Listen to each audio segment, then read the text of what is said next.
Hi, please join me as I recall some stories of when we cruised Brazil in our 39-foot monohull called Sirius. So we already did Salvador and Jacare. So I can remember when we were on our way from Jacare into Maceió. The, uh, the weather was fine and everything went quite okay. And one night I just saw this light out there. We were probably 80, 90 miles offshore.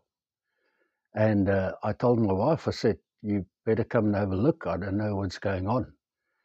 And man, when we got close, it was an awesome sight. There was this lone fisherman that was standing on what I can only describe as a dining room table-sized yacht.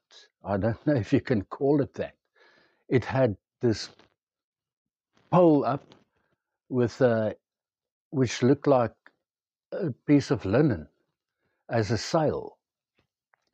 And he was struggling with what looked to be probably a 10 horsepower outboard.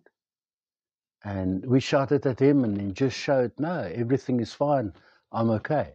And you know, we were out there and the swell was running probably about a meter or so. And I couldn't believe my eyes. It was just, some of the Brazilians, what they get up to is just astonishing. I mean, these guys really go out there. Um, and with these little things. And I know that there's a specific name in Brasileiro for that, but I've now forgotten. If you know, please leave a comment.